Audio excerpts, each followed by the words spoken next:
The lesson isn't always necessarily in the success. The lesson is in the failure.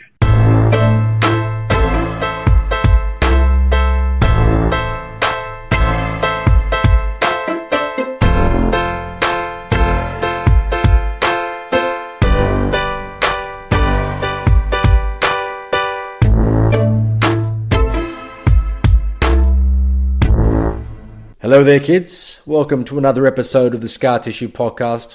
It's me, Fabian DeMarco, your host, and today I'm with a very special guest by the name of Marc Randolph. Now, it's not every day you get to sit down with someone who's founded and co-founded over 6 companies. One is a company that or a product that I use very regularly called Looker. And if you don't know what that is, Google it. It's a BI tool essentially. So if you're in the world of data or technology and you've got to use a lot of data, check it out. It's amazing. Another one is a very small company you may have heard of called Netflix. It's worth around about $146 billion, has 150 million users worldwide. It's the company that created that product that we like to chill with on a Sunday with a punnet of ice cream and your fat pants on. We all love Netflix. So I consider myself very privileged to learn from a master of startups, and that's what he is. He's been in the game for 30 years, and he was very charitable with his time. He was here on a holiday, not even for work, and we'd been speaking for a little while, and he made the time for me on Australia, a long weekend, to do this chat. So it was very kind of him. He's a very humble man, and one thing you're going to notice as well in this conversation is that he bleeds self-awareness. So this conversation takes a very, I suppose, candid view on his journey, his success, but also his shortcomings. It's, I suppose, it's introspective and it's definitely full of guidance. Today, besides being on the board of a bunch of businesses, Marc's focus is on his purpose, and that purpose is coaching startups. In fact, in a lot of ways, this episode is like one big startup masterclass. So anybody who's starting up a business at any stage of their life should definitely listen to this, share it with your friends. Marc didn't even start Netflix until he was 37, so think about that. Lastly, a big shout out goes to Pax's production studios in Melbourne, who opened up on that public holiday to allow us to record this. You will notice the brilliant quality of audio. Thanks, guys. With that said, please welcome Marc Randolph.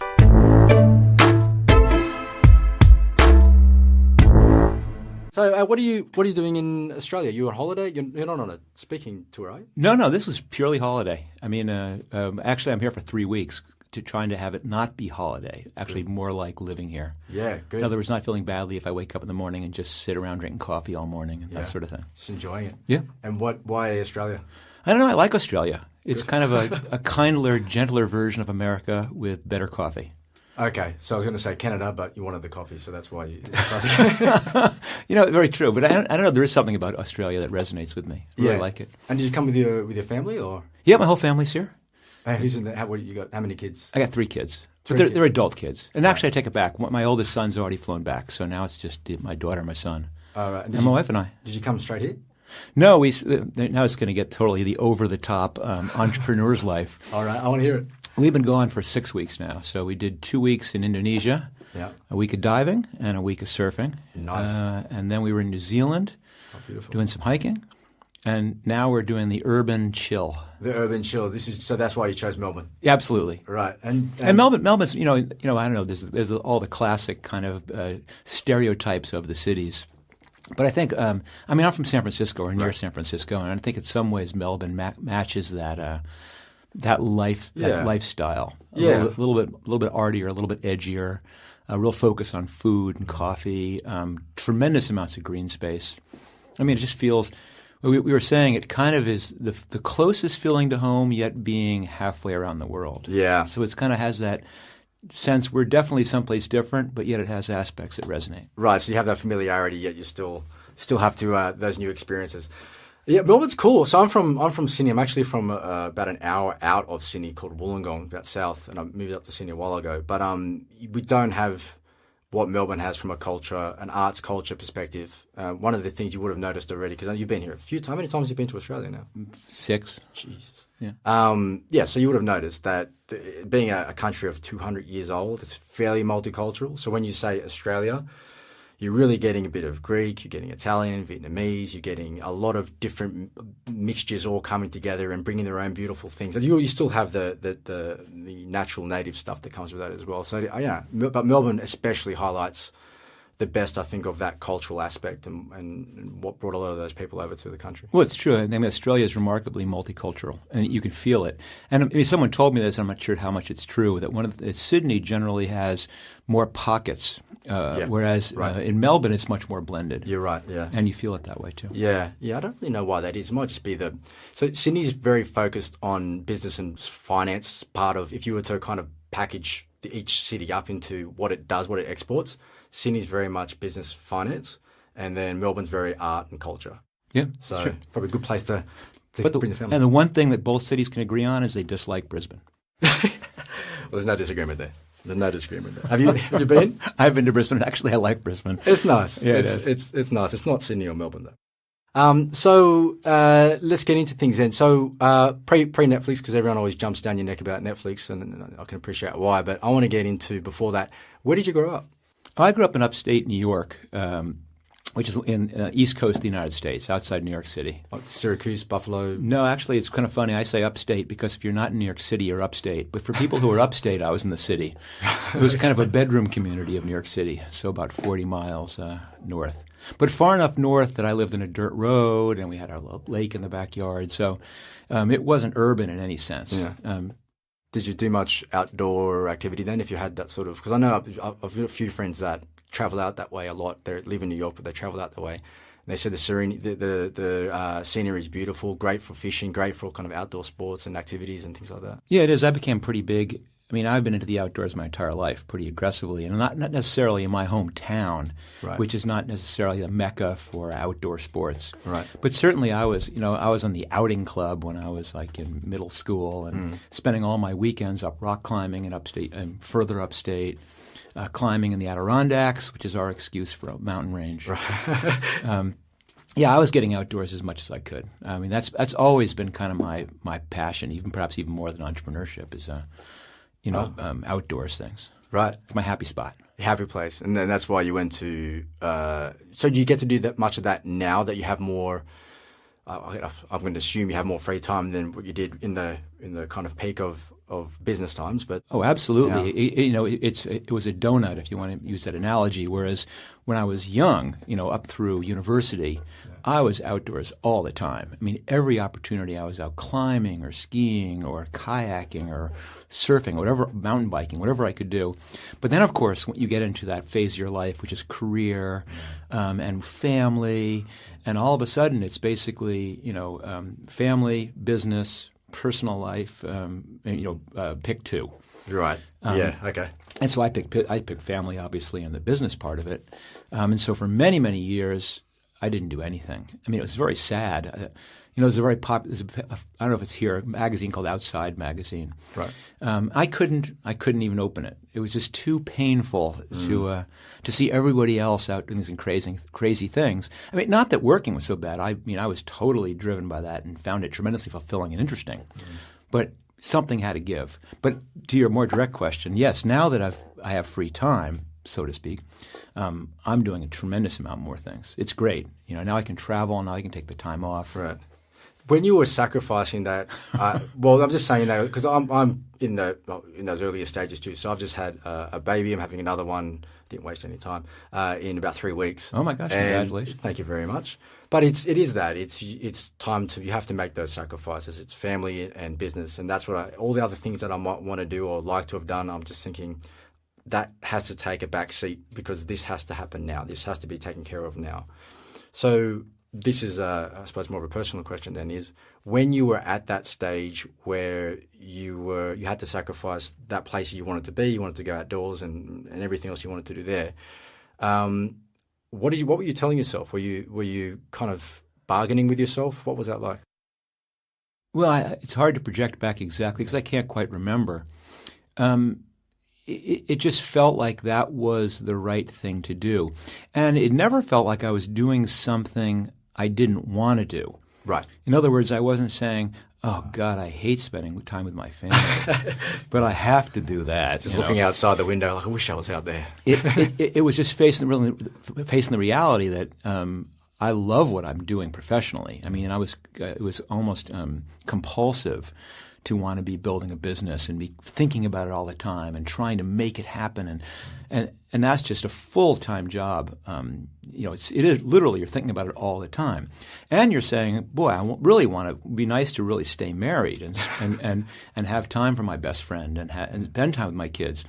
And so it wasn't like I was saying, I'm doing this thing I don't want to do and I'll get back to it later. Right.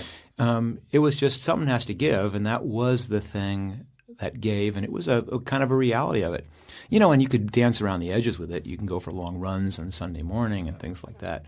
But it was okay. Yeah. I mean, the thing that we're talking about is perhaps the single biggest struggle that I was going to say entrepreneurs, but I think every young person, and some even every old person has, is when do you get back to it? Like I could spend my whole life building a better and better professional world, and then I'm finally going to retire, and then you do, and you're 70 years old, and you can't do the things you dreamed about. But then again, if you say I'm going to retire when I'm 22 years old, you've probably not quite made that trade-off. It's this existential crisis. In a way, everyone struggles with, and there's no right answer to it. Right. I think that's where you always have this challenge of how do I get as much balance as possible versus how do I get as much returns for the time I have and possible as well. It is. I think the skill is balance. Yeah. And people who are successful are people who found balance, who've been able to do the things every day that make them feel whole and feel alive and feel fulfilled, but not at the expense of everything else in their life. Well, you sound like you've done a pretty good job of that. You're still married? Absolutely. I'm still on my first wife. And, done well. Yes, it is. It's great. But again, it didn't happen just coincidentally. It happens because you say, I'm going to make a priority of this, and because you recognize going in, this is a risk. I mean, that when you are starting a company, you're married to that company too. That company is calling you at all hours with crises and problems and challenges, and you're thinking about that while you're trying to focus on other things. So if you're going to make the relationship piece work, you can't just say, I'll squeeze that in everywhere else. He has to make that a priority too. So it absolutely was doing the exact same things you would do with a business, but with your personal life, which is strategizing about how do I make sure this is going to work, and not just expect my wife to suck it all up. When did you meet your wife in that entrepreneurial journey? Had you already set something up? Were you on the road to that? What was? No, I guess in some ways, fortunately, I met her way before I did any of these things. I mean, we were both really poor and kind of living just like hand to mouth, and had all kinds of debts. And so we, kind of realized that we were good for each other way back. I met her like a year or so out of university. Okay. So, we've been together all through the thick and thin piece of it, which is great because we know what's there, irrespective of all the other trappings that have come along before. But for example, as a good example of what I mean, early on, we realized that there was always some crisis coming up, and so I instituted this thing that at least once a week, without fail, no excuses, I would leave the office at 5 o'clock, and we would do a date night. Get a baby. We had kids at a babysitter, but always. I like that. Not just if we can or, gee, this week I've got to cancel. That was the golden rule. Yeah. And it was really hard for the first maybe 2 or 3 months because there were lots of things that came up. But kind of the magic of it was after a while, amazingly enough, things stopped coming up because everyone stopped asking. Right. They began realizing, well, no point in that's the rule. I'm trying to schedule. Can you maybe do it at 6 on Tuesday? Right. It was done. It has to be uncompromising. This is it, and you can't waver on it. Otherwise, exactly, people start creaking in. And there's all. I mean, listen, I'm not going to sit and. I mean, I'll present myself as being reasonably fluent at startup stuff, and I'm not going to present myself as being some relationship expert. But at least in my particular situation, it's really worked, and it's been doing things like that, which is saying there is a date night, and that is number one. It's not ever being broken. It's recognizing when you're on vacation, you are on vacation. It's recognizing when you're sitting at the table talking to someone, you're talking to someone. You're not on your phone. You're not on your phone. I mean, that's a newer problem. Yeah. but it could be on the newspaper back then, or on the radio. Back in my day. Well, listen, I think it's an important piece of advice because it's something that doesn't seem to get talked enough about in the entrepreneurial world. Is you obviously talk about business, but not all the things that are happening outside of that business, such as your personal life, such as maintaining a marriage. So you've been married for how many years? 31. Okay, so you could say that you were successful in business and as a husband in that sense, right? And Correct. if you're going to qualify, you were able to go through your entrepreneurial life, which we all know. Anyone who's listening to this who has started up a business or been part of a startup can appreciate how terrifying it can be with the ups and downs of roller coasters. So the fact that you've been able to maintain a relationship that seems to be great today, right? It is. It's the overlapping Venn diagram. It's hard enough to build a successful company. It's hard enough to maintain a relationship. Then you overlap those two. It's a very narrow slice that requires a certain set of skills. But you mentioned that it is something that a lot of people think about. And I think you may know that, since I left Netflix, kind of my job is I'm kind of a startup coach, working with founders. Okay. And what's interesting is the things that you work with the founders on may be only about – they expect it to be 100% business problems. What strategy? What's my go-to-market? How do I raise money? And what it ends up being is probably less than half business. Most of the thing that people struggle with is the rest of it. Right. Even, for example, the most solid configuration is a two-person team, and usually you have a business side and you have a technical side, and those people are like Venus and Mars, and they're married to each other essentially. They're spending every working hour together and every non-working hour together almost. It's natural they're going to have marriage troubles, and so it's amazing how much time you spend on that. Or the fact that people are struggling maintaining their personal relationships while they're also focusing the business. And they're trying to understand, how do I deal I have an investor. What's my obligations? This is a friend. Or even worse, I've taken money from a relative. Where's my obligation here?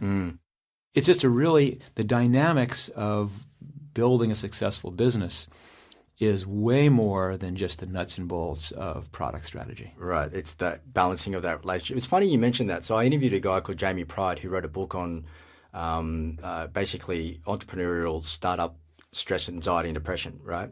And he said one of the things that he found was echoes exactly what you just said then, is that the biggest piece of anxiety for people, and the thing that came up most, wasn't really about the operation of the business. It was managing the relationships of their co-founders, their investors, their team, and their personal relationships at home with their wife. And the biggest part about that was really letting people down, the stress of, am I going to let someone down, right? I mean, these people that I'm okay if I fail, but I don't want to fail them. I don't want them to be unhappy or sacrificed for nothing. So it's just interesting to hear that this is a reoccurring theme that I'm coming across now more and more than ever, and it's obviously something that needs to be tackled more. So it's great that that's what you're helping people with now. It's becoming more prevalent. I mean, for a lot of reasons, but a big one is that now people are starting companies younger and younger and younger. Yeah. I mean, the funding environment is so much stronger. The technical stack is so much more developed that you really can come right out of university and have a credible shot at starting something. Right. Because, and I meet these amazing young people, young meaning in their 20s, brilliant marketing, brilliant technically, but reasonably clueless is probably too strong, but reasonably unsophisticated in having been in business for a long time. And so, for example, we'll be working with them, and as they're raising money, you need to form a board. And not only have these people never run a board meeting, they've never been in a board meeting.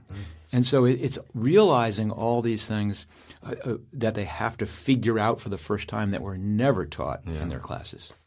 Well, it makes sense when you think that these kids might be well matured in their craft, but as people who, especially now, how matured are people? How matured is a 20-year-old to a 20-year-old 40 years ago? I mean, what are they?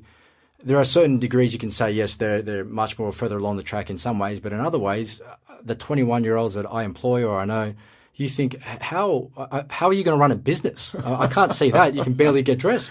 I mean, you're sure you can code something fantastic, and that's marvelous in its own sense, but without having some sort of nurtured environment, I can see why a lot of your time is spent helping these young entrepreneurs mature in more personal ways than in I suppose just in their craft. And it's finding the intersection between the two. Yeah. And you're right. I mean, I never really had a shot at running my own thing until I was just about, I was almost 30. Right. So I had a lot of chance to watch other people and learn from other people and screw up on other people's dime. Yeah. But that's partly because back then entrepreneurship wasn't a thing. Yeah. It wasn't something you said when you were in university. This is what I want to be when I grow up. Yeah. I mean, the whole principle. Unemployed? Yes, exactly right. It means you can sit in your basement. Yeah. So what's happening is now people are coming out with this expectation they can run a business, and the media is totally feeding that. You have the movies, you have Social Network, and you have all these movies that glamorize the new rock stars. Yeah, right? The new rock stars, and they make it look the same as the movies did about rock stars, which is you just play in your bedroom for a couple days, and then all of a sudden, boom, you get the big break, and you're headlining Madison Square Garden or whatever, the MCG. But that's not the way. So when did you start up your first business then, or the one that seemed to work? Well, the thing is, I've always been a builder. Compulsively, in a way. I mean, I've always felt compelled to start things and try things. It's just a mindset where you see something missing, and you want to fill that hole. Mm-hmm. And way back, I mean, younger, and certainly in school, and maybe the first place it really had a chance to really express itself. No, it's probably even going back further, even high school. But the opportunities back then are a little bit different. But even in like the university, for example, starting a magazine or running a club or taking an existing club and beginning a whole new initiative, those sound like, those are just amateur things, but they're not. They're exactly the same thing you do later, albeit on a smaller scale. But you're still having to say, what's missing? What do we do to fill this hole?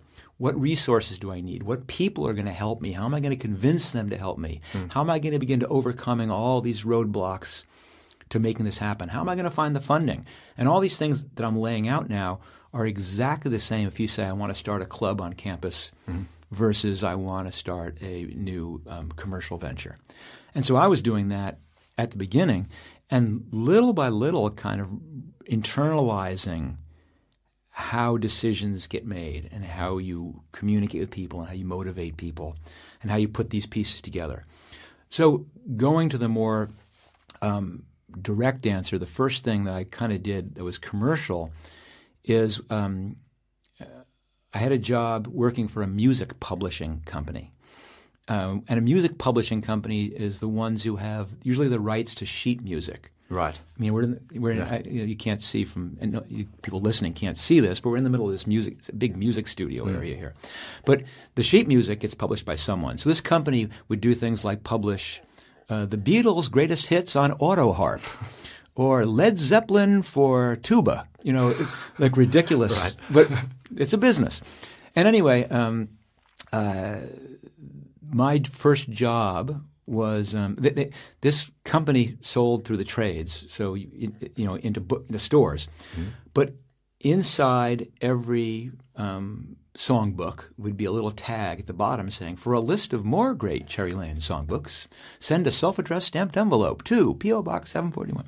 And the first job they threw me into was being the mail order division, which basically meant taking those self-addressed stamped envelopes and copying a list of the more great Cherry Lane songbooks and mailing it out again. And then if and when an order came in, my job was to go to the warehouse and find it and stick it in a box and mail it out. And for some absurd reason, I found that fascinating and began experimenting. Like, what happens if I make the list of more great Cherry Lane songbooks 2 pages, or put pictures, or put inserts, or maybe we'll do a catalog. And I began building this thing up and teaching myself mail order. Right. And turn this into a big mail order division. Then a bunch of us, there was like a manager meeting, and they were saying, we're going to start a music magazine. Right. And they had all kinds of people who were going to do the editorial and the sheet music and the content and the interviews. And they go, someone's got to do circulation. And they're looking around, and it's one of those things like everyone who wants to take one step forward, and then everyone steps backwards. And so all of a sudden I had to teach myself magazine circulation. And now I was in the magazine business. And this all culminated when someone then called me and said, we're going to launch a new magazine. You should join our founding team to launch this new magazine, which was a computer magazine. Right. And so in some ways, I had these other experiences of starting and building businesses within the framework of a larger company, the music publishing company. And now I was going out with partners and doing it from scratch. Right. So you'd done kind of your apprenticeship there. You'd learnt on someone else's time and money how to play with different things to seed what works, what doesn't work, which allowed you to be ready to go into this new business. And learning a skill, which in this case was direct marketing. Which was going to pay off a bit later on as well. There you go. And subscription. Yeah, well, if you think about, since I was running subscription business. And then did that for this magazine. We sold that magazine, made a lot of money, used that money to start a mail order company, built this mail order company. It went public, moved to California to turn around another computer product mail order company, sold that, and that brought me to California. And then I was in Carmel, California, which anybody who can picture the geography of California, Carmel is this little teeny town in the middle of nowhere. Okay. Beautiful, famous, Clint Eastwood and all that. Right. But there's nothing there. And so I had to find the next job, and that happened to be the closest place was Silicon Valley. So we packed up the car, the Grapes of Wrath, and drove up to Silicon Valley. And there it just turned out I was in the right place at the right time. So I came in with these skills in personalization, which came from the mail order, in continuity, in direct marketing, all these things which were exactly the right skills when the internet came along. Right. That turned out to be really valuable. And so plus having done a bunch of those were all startups and turnarounds along the way. So I kind of just coincidentally, not because it was a career, not because it was movies about it, but because I found it so intellectually fascinating that I was compelled. I loved what I was doing every day. If you can reflect back to then, could you see yourself going back to work for someone at that time? Well, sure. Because starting a company is a team effort. And it wasn't like this ego thing like it's my way or the highway. It's you're a team. And the relative strengths of the team and who has a more dominant position, if there is one. First of all, on a strong team, there is no dominant position. Everyone's kind of recognizing there's about 100 times more things to do than we have hands to do them. Right. So the question is, can you have the trust and the confidence the other person's going to pick up all the other stuff that you're not able to pick up? And is there this natural sense of, here's your zone of responsibility and you better get it done, and I'm going to get my zone of responsibility done. So whether I'm the dominant person or not is the secondary piece. But I was also fortunate during this whole path. The person that I did the first computer magazine and the first mail order company with was a genius. I mean, unbelievably good entrepreneur, much older than me, more experienced than me. And it was unbelievable being able to watch how that person thought. Watch how they thought. See how they made decisions. It doesn't make sense that way either. But you know what I mean. So the outcomes, yeah. It was incredible. You could see the process, and it totally formed me. And the person I happened to work with for quite a while, 6 years just in Silicon Valley, was a guy named Philippe Kahn, who was another unbelievable entrepreneur. And seeing how he worked and thought. How old were you around that time? I moved to California when I was 30. Right. So I did all the mail order stuff, the magazine, the mail order company when I was in my 20s. Okay. And then when I got to I had my 30th birthday 2 months after arriving in California. Okay. So this was all in my 30s. Yep.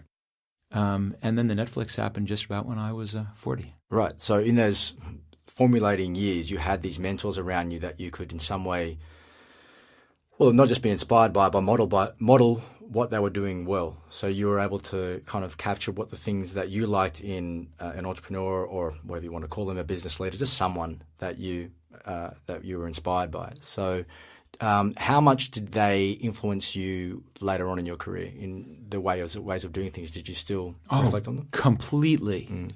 But more that when I was saying watched how they did things, Right.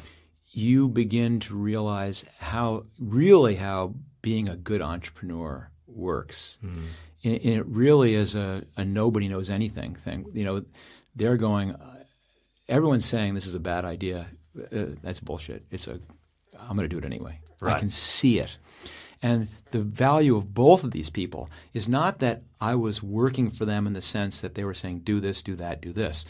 In both cases, earlier on with the computer mail-order company and the magazine, I was left to my own entirely. It was that thing, 100 things to do and only 10 hands. But when you came to them with a problem, you said, I'm trying to figure out this versus that, they immediately would frame it in a way that was so interesting. And they'd immediately get it. And they'd jump right to the key issue. And that was the valuable thing. That's the mentoring piece. That's what you need. You're on your own. And starting a company is no different. You are on your own. There is no one else there. You can't necessarily be completely revealing with your employees. You certainly can't be completely revealing with your board. There's no one to help solve some of these problems. And so when you're really fortunate to have a mentor like that, is there is someone who doesn't have a horse in the race, but yet is smart enough to immediately pick up at what the gist of the problem is and knows enough about the field that you're in to help solve it. That's the big advantage.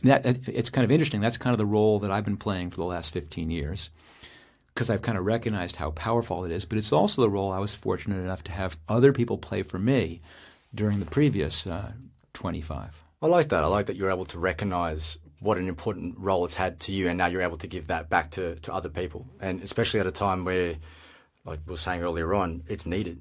Yeah, it is, and it's a purpose. It's not just that I want to make people get rich. It's not that. It's that you meet these people who are driven to be successful. They see the world like I did. There's all these holes that need to get filled, and they don't even need to be commercial opportunities. There's people who have these not-for-profit opportunities, these social entrepreneurship things they're compelled to fix. Right. And what you want to do is let them know is support them and say, you can do this. And that's even a very narrow segment. But certainly everybody, almost everybody, has some dream that they want. And maybe it's starting a company, but maybe it's just doing something differently in the job they have, or I wish we could do this. I wish we could launch this. I wish I could try this. Everyone has this feeling of I wish. But what they've got is this whole long list of the reasons they can't. I can't because I need more education, or I need money, or I can't because I got the sub. And part of my role in life, my purpose, is to let people know that's just not true. These barriers you think are there are ways around them. And you're just framing it differently. Most of them are smarter than me. They're harder working than me. They're better prepared than I am. But you're able if I can muddle my way through, they can do it. But you're able to remove these limiting beliefs, these barriers that are holding them back from their excuses as to why they cannot have something. You're able to reframe their programming in their head about how they're thinking about things to say, well, maybe I can do this. Exactly. Yeah. I couldn't have said that better myself. It's exactly what the thing is. And most people. Some people are completely, listen, it's a continuum. So there's going to be some people who, no matter what you say, they're just not. But that's not the majority. 90% of the people, the thing that they believe is holding them back from taking this next step is usually not real. Most people have an idea, and the classic thing they do is they begin embellishing it in their mind. Right. And they begin adding on little pieces, and then they're going to do this, and they can picture getting bigger and bigger. And I call it building a castle in your head. And they never start. They have this amazing thing. And if they had started, they'd immediately realize that their principal thing was wrong. And that the whole foundation was wrong. But that's fine. If they had started, they would have gone, oh my gosh, it's something totally different than I thought. Or it's slightly different than I thought. And it's that getting started. And once you have the castle, you're going, oh my God, to build the castle, that's going to take millions of dollars, and it's going to take months and years. And true, but the castle's not real. Yeah. But taking the first step is very simple usually. And it's convincing people, take the first step. Learn something, get some real feedback, and you'll find two things, that people, it actually is a pretty good idea, or it's only slightly different. You're going to learn something. You're going to enlist people to help you. And that will not happen as long as you keep it in your head as this thing that if only. I like that. I like that. Just get started. Just do it, as Nike would say. Absolutely. No royalties in that. No, I can see that. People become anxious because they're over-chunking the size of what has to be done. Whereas if they just started, they get momentum, and from there they can make more smarter decisions in real time. How did you, speaking about ideas then and getting started, how did then you go from that journey into Silicon Valley to Netflix? Where did that happen? So Silicon Valley, it's obviously, it does move as fast as people talk about, and a long job might be a year or two. Right. Only because things happen so quickly that they either happen or they don't happen. And if they're happening, they're taking off and they're morphing continuously. So you're always changing positions or bringing people in or changing jobs. Or they don't happen and everyone gets split out and immediately get another job. And so that was happening to me to some degree in a very positive way. I mean, I had all these very falling uphill, as I describe it sometimes. But one of the companies I was working with was I started a company with two friends of mine. And it was doing this really geeky piece of software. It was quality assurance automation, which for a guy who's a consumer marketing person was like a real step. But I liked these guys, and they were very good friends of mine. And we did that we were working on that for 6 months or so, still in beta, hadn't shipped anything. And we got acquired by a much bigger software company. And it was great because we all made money from the acquisition. We all got jobs with the new company. And the person the company that bought us had been founded by Reed Hastings, who's my current CEO, chairman of Netflix. And those guys all went into the basement and did a business unit for the product, and I ended up working directly for Reed, doing marketing for the whole company. Mm-hmm. Then 6 months later, it happened again, where an even bigger company bought this big company. Mm-hmm. And this time the outcome was a little different, which is we all made money, yes, but then we weren't all going to get jobs, right, including Reed and I. So we were going to be out of a job. Mm-hmm. But again, that's just part of the life and death cycle of companies. And so it wasn't like we were nervous. It was more, woohoo, opportunity. Yeah. And for Reed, he was going to go become an educational philanthropist, going back to school. And I was going to start another company.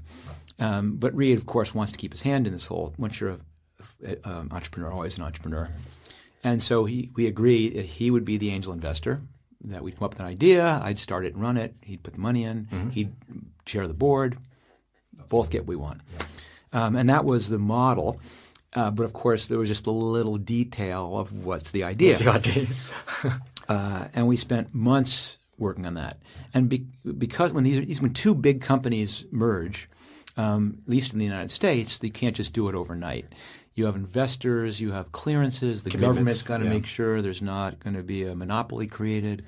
It takes about 6 months. So for 6 months, we were dead men walking. Mm-hmm. Meant we had to come to work every day, but nothing to do. And so it was great because I'd be able to go into my little office and research these ideas. And Reed and I were commuting back and forth to work every day, and we would brainstorm ideas on the commute. Mm-hmm. I'd research them during the day. Then we'd get back in the car, and I'd debrief Reed and what I'd learned, and we'd bang ideas around. And one of the ideas was actually video rental by mail. In other words, like a video store, but rather than going into the video store, you would mail you the movie. Yeah. But the movie was a VHS tape, if you can picture those big, heavy, size of a brick. Yeah.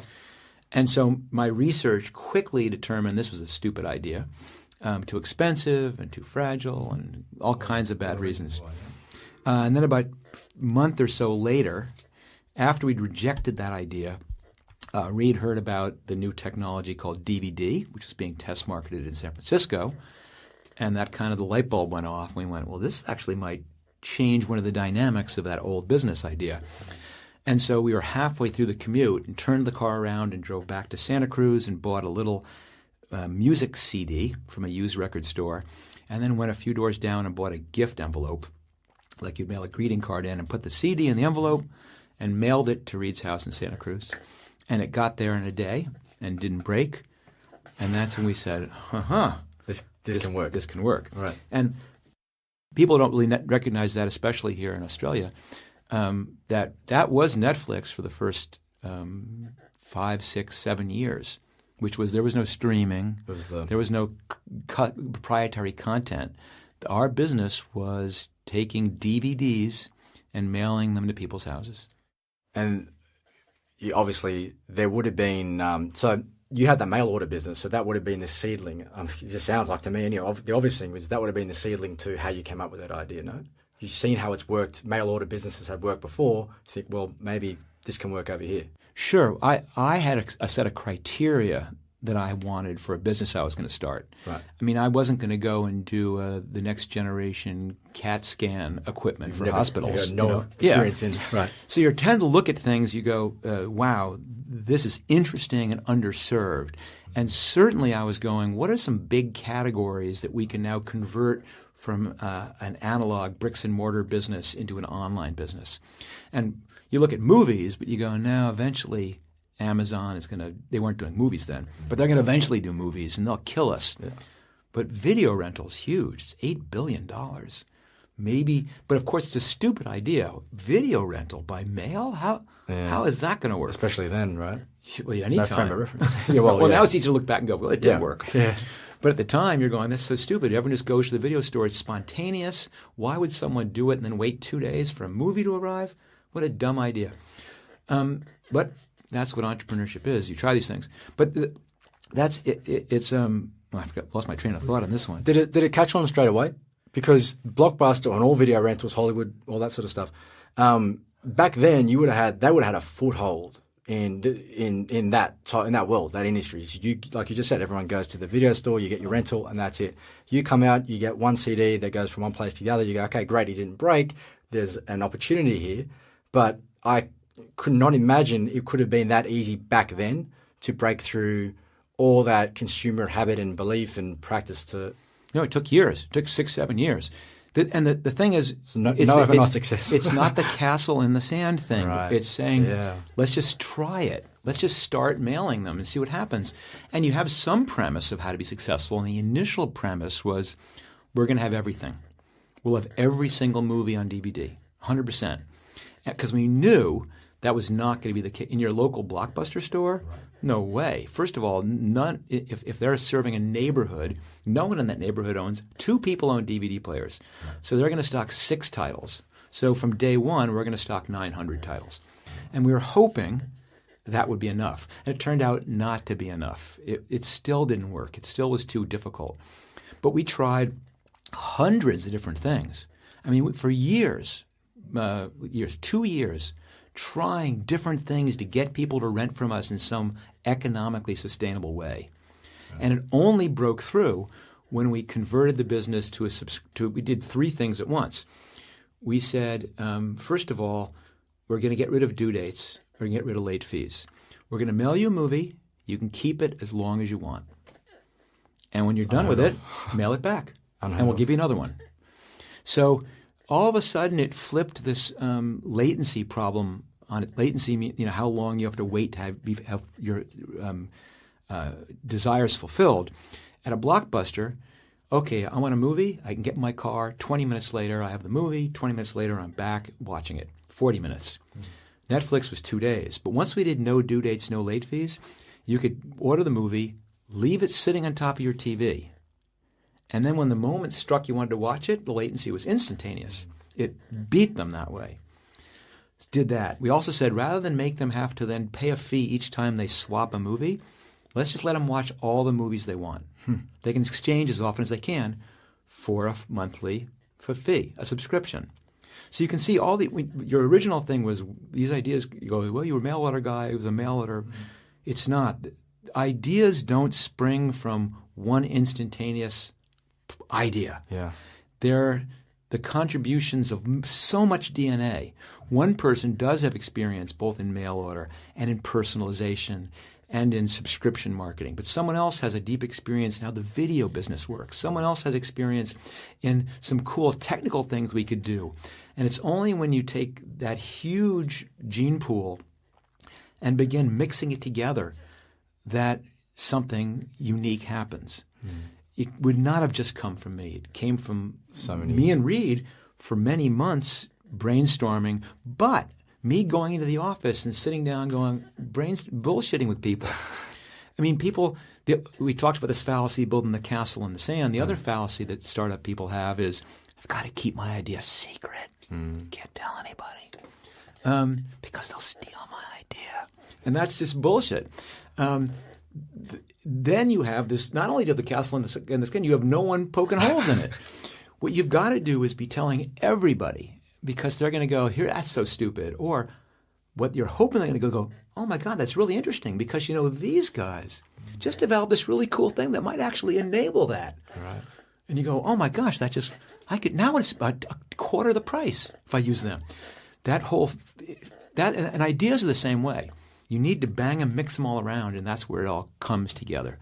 So yeah, finally, when we did that, no due dates, no late fees, subscription, it worked. It was incredible.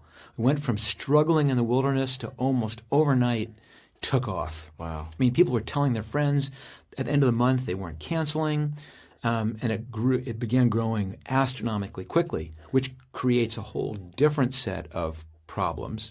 But which is when success like that's incredibly expensive, especially runaway success in subscription business is the scariest thing you can imagine, because in a subscription business you've got to pay to acquire a customer, and then they begin paying you once a month. But it might take you 8 to 10 months to recover what it costs to acquire them. So if you acquire 10,000 people in the first month, you've got to pay all that. Right, up front. It's basically. Up front. Yeah. And then you're not going to recover it for a year. And then the next month you have 12,000 new people, and then 15, and then 20. So runaway success becomes like, oh my God, how am I going to afford all this? Anyway, good problems to have. Good problems to have. Except it shifts it from being, oh my gosh, I'm never going to get something that customers want, to, oh my God, I'm never going to find someone to give me $50 million to fund this. All new problems. I like that. It's the innovation never happens in isolation, which is one of the things you were talking about before, which I just took a mental note. I'll definitely take a note of that, and I want everyone who's listening to take note of that, because I think that's sage advice. Talk about your ideas. Don't keep them secret. In that turning point that you had, where it was those key pain points, customer pain points, which you ended up solving, better no late fees, keep it for as long as you want, and all that sort of stuff. Do you remember how you came up to that as a solution? What was it that how did that happen? We tried everything. It was not like, again, exhaustion. Well, it was this recognition that, there's no such thing, to flip it on its head, no such thing as a good idea. They're all bad ideas. That you and me could argue for weeks. Is it a good idea or a bad idea? And what a waste of time. Just try it. Because the only real way to figure out whether the idea is a good one or a bad one is to try it. And what we got really good at in advance of this was figuring out how to quickly and easily and cheaply test a ton of ideas. I mean, I don't know, we have time for a quick story on this one. Yeah, as much time as you want. But I've actually talked about this some, that originally we launched this company, and at the very beginning, and there was this shock when, oh my God, this sucks. No one's doing it. And this panic set in that we are going to have to we're going to have to do this on our own. We have to figure this out. And we began trying everything. But I'm like a perfectionist, or I was. And so we'd craft these. We had plenty of ideas. We'd craft this test. But it would be this beautiful work of art test. We'd have custom photography. We'd posing it. Every copy would be going 6 versions of us arguing about it should be the or these. That kind of stuff. Yes. And then we'd stress test the site, every link, and then the test would fail. And we would go, we just wasted a month on this thing. All right, we'll go faster. And then we'd do it in 2 weeks, and it would fail. And we'd do a test in a week, and it would fail. And then we're going faster and faster, and pretty soon we're doing a test every day, and then we're doing multiple tests every day. And as you can kind of imagine, things are getting really sloppy. Yes. Yeah. I mean, that line of perfection is starting to go down to functional. We've got broken links, and we're crashing the site, and there's a wrong photo up there. There's misspellings. And the insight was it didn't make a difference. It completely irrelevant. Because if you had an idea which was not going to resonate with customers, that even if you spent a month polishing this perfect presentation, still didn't resonate. But if it was something that resonated with people, even if it was spelled wrong and even if the site crashed, they would then raise their hands and go, I want that. And they'd keep rebooting the site, and they'd call you, and they'd write. They would make it extremely clear you were onto something. And then you knew what to fix and what to focus on. And it turned out, and this is, if it's anything that I guess Marc's big lessons is that it's not about having good ideas.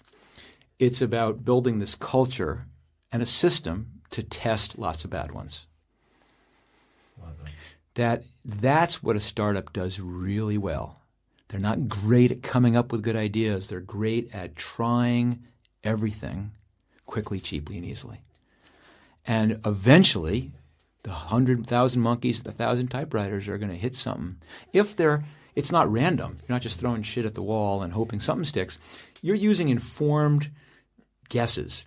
You're seeing what happened in the last round of testing that maybe informs this area or this area or this area. But you're never sure. And you're built this system that allows you, both culturally and systematically, to try a lot of things. And that's how you iterate your way to the one that does work. So the overnight success of no due dates, no late fees took us almost 2 years of that iterative testing of everything. And it's not just the system. And we'd built lots of systems to allow us to push to the site rapidly, to have good metrics so we could measure quickly the success. But it's cultural. It's recognizing that if you suggest something, your star is not going to rise or fall on whether it works or not. Making it okay. It's totally okay. And it's not like if you're in a room that, Fabian's he's the man, so his idea must be the – no, anyone's idea could work. And once you realize anyone's idea could work, it's totally democratizing. It makes it more liberating. Absolutely. It gets everyone in the room to contribute because they recognize it could be anybody. And you have to have scored in advance. You've got to go, what is the definition going to be of success or non-success? Clearly. Right. The aim here is very specifically to increase the percentage of people who respond to this at a rate higher than this with a longevity. And then you're just saying, let's try this. And if it works, it works. If it doesn't, it doesn't. So aim the collective at the dartboard. And it's not about hitting the bullseye every time. It's just making sure that they hit it. Aim to be functional, not perfect. Foster an environment or a culture that allows you to feel like it's okay to fail, and that there's not any one person that we rely on the success or failure onto. So that's what I'm grabbing from all that. It is. It's if you are obsessing about arguing about is this a good idea or a bad idea, you're wasting your time. Just get in there. The people who will tell you is your customers. Well, that's something that came to mind as well. What you guys seem to have done exceptionally well, which is something that's talked about obsessively now and not so much in the earlier days when I started into the business, is user-centered design, user-centered thinking, listen to the customer and building around the customer. Right. A lot of the times previous to now, a lot of the kind of practice was you build something, you do your market research, you build something, you're trying to throw it back out there and then see you later. We'll see how it goes. But you guys sound like you took a very user-centered design approach to what is the customer experiencing at the moment, what metrics would indicate that experience is getting better or worse, and how do we then come up with ideas that we can throw at it and see what we get back. That's the only thing that matters. Yeah. No one else's opinion matters. Just the customers. I mean, seriously, it's easy to say it, but you're right. It's hard to get that culture in place. And it takes more of a scientific approach as well. I think from a business perspective, you can easily become emotionally attached to an idea or something. You become biased. I want you to like this, and the customers might say, I don't like this. But those biases are more than just emotional biases. What screws companies big time is that the customer changes and then they can't or won't or are scared to. And not because it's a simple, I don't want to. It's they go, we have engineered our entire business around this other assumption. And it'd be really painful and difficult to change it. And so we're going to try and split the difference. Right. And you can't, because the customer does not care about you've already built this two-tier distribution network. Your company does not care that you already have a pricing model in place that supports these high-priced salespeople. The customer could care less about your quarterly earnings. They have a cheaper solution somewhere else. We're going to go somewhere else. I don't care. And then, so unless you're prepared to do what the customer is looking for now, you can use your market power and your economic strength to hold on for a long time, but you're toast. Well, we're definitely talking about here the Netflix and Blockbuster. I think this is the perfect segue to talk about that, And right? go as an interesting exercise, go back 20 years and look at the Fortune 500 or any other, whatever list, you can probably use the Australian one too, the top companies. And you'll be so dramatically surprised how many of them are not there anymore. One of the fun things I do sometimes, and I haven't done it much here, but if you go to some of the old downtowns, either in neighborhoods and you see the old buildings, and these beautiful, and most of us are looking around going, oh my gosh, it's a beautiful old building from the early 1900s, and you look at the name on it. It's like Johnson's Dry Goods, and you go, wow, not 100 years ago, this was the big swing in this town. This place was a newspaper printing place. There you go. This was not anymore. Yeah, this was so big, and like the person who owned this had the big house wherever the big houses were. And what happened? Something changed, and that person was holding on to their kids being in private school, whatever the metaphor was for 1900s. But it's not just Blockbuster; it's everybody. They all have this business, and something shifts. There's a disruption, and they go, all right, our revenue is going to have to go down half, 60% to chase this. So they don't, or they can't, or they're scared, or they won't, and then that's the end. So it's, and it's not just, boy, this is a very complicated subject we could spend a long time on, but it's not just the CEO saying that. It's that he might go, oh my gosh, we've got to shift. We're in the newspaper print business, whatever these guys were. We've got to do this. And he can see it, or she can see it. But they've built all these people who my job is I order newsprint. I'm really good at finding the lowest price, and I know how to do the paperwork, and I put it over to purchasing, and they know how to do it in triplicate. And these people are not. Now we're going to be in the podcasting business. So you get locked in a whole bunch of ways, which is great news for all the early stage startups that I'm mentoring. Yeah. Because I'm telling them how to take down these dinosaurs. But it's really hard for the dinosaurs that I work with, who I'm trying to go, geez, come on, guys, come on. Well, the story that I heard, and you could probably correct me, was that, and I can't remember which founder or CEO it was at the time of Blockbuster. He set up Blockbuster Live, which was essentially a replica of the Netflix website. And that was in response to, obviously, Netflix starting to make an impact. It was 1 or 2 million subscribers at the time. So they're going, crap, this thing's working. They launched and they started to take advantage of their infrastructure. And it actually started to work. So Blockbuster started to make their live website and their models work. Then Kyle Icahn came in and started saying, no, I want to go back to the in-store franchise model, et cetera, et cetera, et cetera. So I heard, onto your case, was that the CEO at the time of Blockbuster, actually dispelling a lot of myths that I haven't bought into, did want to either acquire Netflix or take over, use that model, knowing which way the industry was going, but he couldn't. It wasn't one person that could control that. It was the board, it was the investors, it was so many other things which he couldn't actually make work. Yeah, you actually have a fairly good understanding of it, which is almost all correct. The piece missing, if there is one, is that it's never just one thing. And so in a simplistic version, that is kind of the case. They did respond, but then a whole bunch of stuff. So they had the right idea, which is we've got to do something, but they had a couple of big issues. One of them was Kyle Icahn, who was basically saying, Blockbuster is my cash cow. I did not get into Blockbuster because I want necessarily this to be the dominant I need that money for something else. And Blockbuster, when Carl Icahn invested, was generating huge amounts of cash. And so he was not willing to begin doing something which might compromise Kill the that. cash cow, yeah. Again, I am grossly oversimplifying that piece of the economics. But the other piece is, let's say that Blockbuster had come after us, and they did. But the other problem is they weren't suited to come after us. Yeah. We, in many ways, they viewed themselves as an entertainment company. We viewed ourselves as a software company. Right. We had an expertise we were in Silicon Valley. We were able to hire brilliant computer scientists. Our algorithm for taste prediction was PhD-driven, geniuses working on this thing.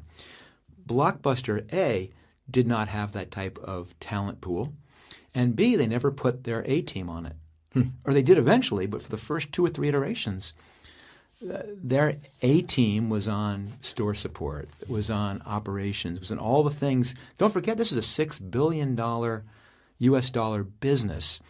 The online thing they were building was to $5 million. So that would take amazing courage to go take our very best people off of the $6 billion business and put them on the $6 million business, because it's the future. Yeah, you can't. Yeah, and that there's one power of hindsight. And even if the CEO had the vision to say that's what's going to happen, like you said, you've got a board to convince. You have the other executives. You have the people who are running your $6 billion business who are going, why are you giving me these lamos? I need this now. I need it good.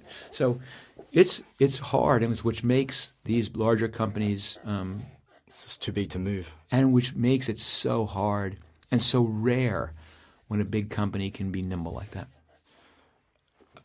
When did you? That's the that's the insight that I was angling for. That I'm glad I got it. It's a scoop. So when did you left in 2003? 4? Yeah. 3? Right. Why did you leave then? So going back to the beginning of our conversation about finding balance. The other piece of being a whole person is figuring out what you like and what you're good at. And my definition of being successful has always been someone who gets to do the things they really like doing and they're really good at it. And I was very fortunate, and then I think I figured out what I really like and what I'm really good at early, maybe even in my 30s. And what I really like and what I immodestly am really good at is early stage stuff. There are some inherent skills that are required to be successful in early stage things, and I'm good at those things. It's a different set of skills when a company gets big, and I'm terrible at those things. Maybe I'm not sure which comes first. I'm not sure I'm terrible because I dislike it, or I dislike it because I'm terrible. Right. But it doesn't make a difference. When companies get big, I'm not the guy. Right. And much to my excitement, Netflix was becoming that kind of company. We were experiencing tremendous success. The problems were getting very large. The economics were getting huge. And when a company gets to be that size, great things happen. You begin to bring in people who are unbelievably talented in specialized areas. Yeah. You'll have a brilliant operations person. You have brilliant IT, brilliant network operations people. And the skills you had early on, which is you're being a generalist, that I'm pretty good in almost everything. Now I'm not that great in the things you need people to be great at, and which we can get great people for. And so eventually you begin going, I've got other things I want to do. And recognizing that it's not at Netflix. That requires a great degree of self-awareness to know when it's time to bow out of something, and to also know what it is you're good at, what you enjoy, and what it is that you want. I think a lot of times people can rehearse stories and tell themselves things just to convince them that they need to be somewhere that maybe they shouldn't, or they'll convince themselves that they're someone that they're not. So I think it's rare that I've ever heard people having that degree of self-awareness to know this is not what I want to be, or you're probably better off having this sort of people involved with this because I enjoy doing that. It is unusual. It's really, I'm making it sound maybe easy because I'm kind of giving it to you retroactively, but it's hard. I mean, you have this dream and you start this company and you go, oh my God, as well. I'm going to be the CEO of this hugely successful company. How cool is that? This is going to be amazing. And then you get a bunch of years in and you go, that dream is actually two parts. There's the me CEO, and there's the big successful company. And which one is more important to me? And you begin to recognize that, ironically, if I want the big successful company, it probably means that I'm not running it.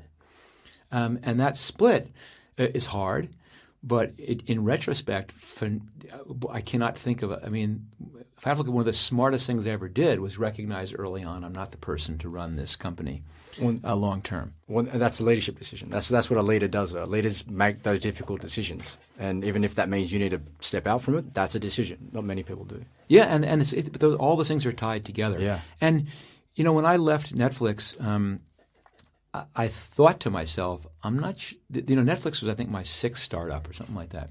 And I said, I'm not sure I'm feeling doing another one. But I'm not going to say I'm retired. I'm taking some time off because in the Valley, Silicon Valley, not Yarra Valley, in the Valley, people, lots and lots, innumerable people have the opportunity to stop working. The wealth generated there is kind of obscene. But it's amazing that I would say less than a third take those opportunities and actually stop. Less, 20%. And so I did not want to be not self-aware and say, I know now how I'm going to feel in 6 months or in a year. It turned out that for me, after a year, I was saying, no, this is the right call to not start another business. Right. The reason that people go back is not because they need the money or want the money or the money is a scorecard or any of that crap. It's because starting a company, running a company, playing that chess game makes people fulfilled and alive. It's who they are. It's what they love to do. And success is doing that. And if you get to come to work every day and have really smart people around the table and solve really cool problems and play this really intricate chess game, how cool is that? And that's what most people who are good at this choose to keep doing, not because they have to, because they love to. I learned in myself that I'm still an A-list person. I still have this long list of stuff that I want to accomplish. But now it's a list of my own making. And it turns out that it was not about starting another company. That said, I got sucked into starting another one anyway. But it's okay. Yeah. Which was that? Called Looker. I know Looker. I was going to say, were you part of the start? I saw you on the board. I didn't know you were one of the founders of that. Oh yeah, but I got great product. If anyone knows, it's the BI platform. Really good. Keep going. Yeah, in that case, Lloyd Tabb, who wrote that software, with him, we've been good friends forever, and he wanted to be he's a genius, and he had these incredible CTO roles, founding tech guy at all these big companies. And he had this thing he'd written called Looker. And he goes, we were on a walk somewhere, and he goes, I think I want to be CEO. And I go, Lloyd, you don't want to be CEO. And he goes, no, I kind of would like to be CEO. Let's see what it is. And he goes, but I can't do that unless you help me. And I go, I don't want to help you. I mean, I want to help you. And I'll help you the way I help other people. I spend half a day a week with you. He goes, no. I need more help than that. I need you. And I need you for like a full time. And I go, I'm not going to. We negotiated and end up and say I'll do it, 3 days a week, almost for me. Yeah. Huge commitment. And so I come in, and my job is ABC, which is anything but coding. Okay. So I love that. I'll take that. So I'm initially doing the marketing, I'm doing the sales, I'm doing the finance, and then Lloyd and Ben, so the co-founder, are doing all the coding. And Lloyd is being CEO. And then, of course, about 6 months later, Lloyd goes, this job sucks. He goes, why would anybody want to be CEO? This is terrible. You can't make anyone happy. You have all these things you have to decide, which there's no right answer to. Yeah. And I go, okay. So anyway, but so that was 6 years ago, almost 7 years ago. God, and that company's crushing it now. Oh. And all the data science people I know are all over it. Yeah, it's cool. And now I'm just on the verge of, I stopped having any operating responsibility there almost a year ago. So you're back out. Whew, it's the escaped. Godfather 3. Every time you think you're out, they pull me back in. Yeah, it's very, very true. Did you take a hiatus between Netflix? Did you take any time after Netflix just to work out all that sort of stuff? What it is you wanted to do and not do? And Yeah, because it's actually interesting. Interesting to me. Well, I'm asking the question. It's interesting to me. Well, the answer may not be interesting. No, so you stop, and then what immediately happens is there's this rush of everyone who wants you for the wrong reasons, in my opinion. Right. So the big one is we want you to be on our advisory board, which is what I've kind of learned is just basically they want to put your name on the deck because they're raising money. Gotcha. And I go, that's so unfulfilling. And they want you to be a consultant, but basically that means that once a quarter you go in and pontificate, and you're pretty good with patterns, but it's not the same. So I did, and also nonprofits are saying, would you help us out? And you go, I kind of like that. That's interesting, sure. But you say yes to too much. And then I was lucky in that I decided to do a late in life sabbatical. So I took my whole family. We all moved to Italy for a year. Put the kids in school, got away, but got me off all of my advisory stuff, got me out of all the nonprofits, totally clean slate. Hey. Then I did what I have done all along, which is go, okay, what do I want? What's the hole I want to solve here? And how do I plan for that? And don't overplan it. What do you want to test? And I thought that the way that I knew I needed to do startup, that I was too much. That thing about seeing a hole and wanting to fill it, you can't turn that off. Right. But I did not want to do the 7x24 start my company again. So that's where I came up with. I recognized a model that might work for me was being the CEO coach, a mentor. And so the time off was probably a year and a half, maybe 2 years, a year of getting overloaded, a year of Italy, a year coming back of going, let's try some things. Because I joined some boards of bigger companies and then went, this is totally unfulfilling. I love the early stage stuff. And so now I've shifted my practice. It's almost all really early stage startup. Oh, I love that. I mean, first of all, Italy, great choice. I'm sure you went on a diet after that of the carb overload. But one word that keeps coming up and that I'm very conscious of that you mentioned here is this idea of fulfillment, this idea of where can I add the most value and what makes me feel the most fulfilled in what I'm doing. And so it wasn't – you were at a stage where it was obviously no longer about how much money is this going to pay me or the prestige of it. It was where is the most value that I can add to somebody's life and how does that make me feel when I add that value? So you obviously went through this process of discovery in order to find where it is that you can add the most value to people's lives. And as a coach and as a mentor, that's clearly it. And I can imagine that any company that has you, someone who's had 6+ companies and now Looker as well of success, would be fortunate, but not just for the reasons of your continuous achievement and successes, because of, I'm sure, of how many failures and mistakes you had to go through to get there. And I know whenever I look for guidance or advice from people, even why I call this podcast Scar Tissue, is I want to know what you learned from your mistakes. I want to learn from your mistakes as much as I can. I want that guidance because, like you would appreciate, most entrepreneurs, most startup businesses or even business leaders, it's a lonely thing. It could be quite isolating and you can feel a bit misguided. So having a person there that wants to give you this value, especially someone that you probably couldn't afford to pay if they were charging you for it, is exponentially valuable to a person, and you're adding that value. So I think that's an awesome thing that you're doing right now. Yeah, I'm trying to think whether I should tell you this story. It's okay. It's perfect. It's so stereotypically Silicon Valley entrepreneurs thing. So.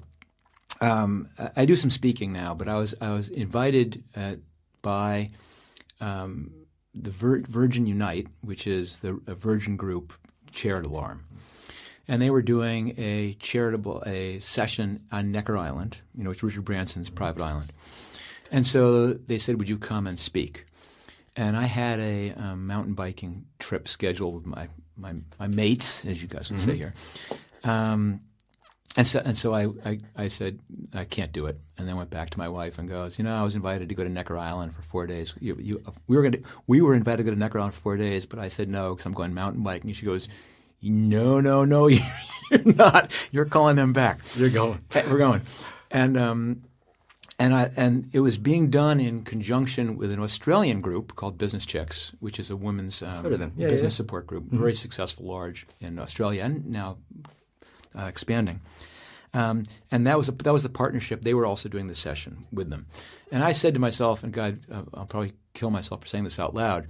At the time, I was going, oh my God, last thing I want to do is go to this island with a bunch of middle-aged Australian women, hang out there for 4 days. And we said to ourselves, that's okay. I'll go to my speech, and then we'll just go hang out on the beach. Yeah. How bad could that be?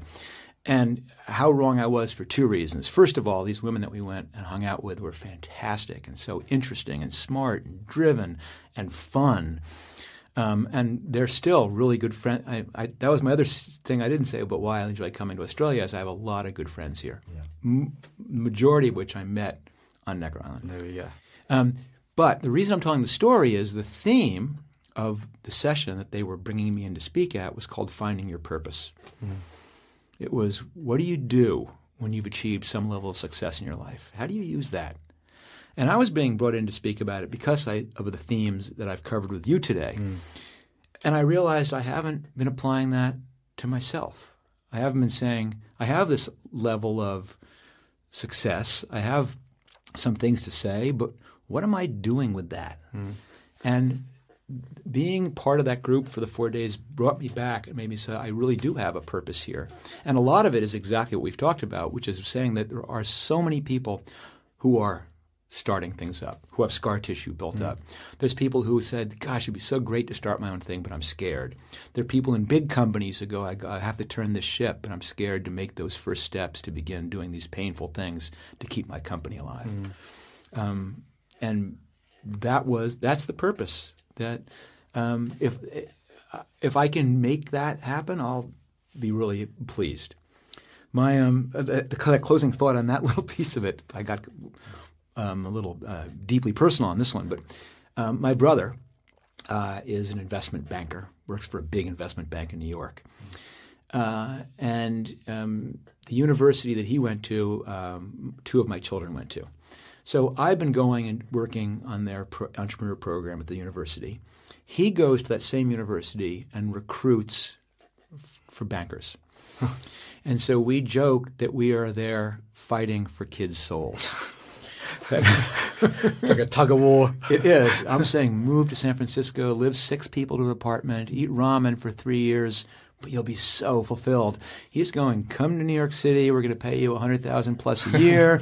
They're waving the cash. So I believe he wins 9 times out of 10. But every time I can pluck one loose, one person who goes, I don't want to be a banker. I don't want to be a lawyer. I don't want to be a doctor. I want to do my own thing. That if I can get them the confidence to actually do it, I'm pleased. And how does it make you feel when you're able to add value to these people's lives, to these startup founders, to these people that are struggling, that are coming to you for some guidance? How do you feel when you're able to help them? Oh, my God, it's fantastic. I mean, I'm the luckiest guy in the world. I mean, I've had so many breaks go my way.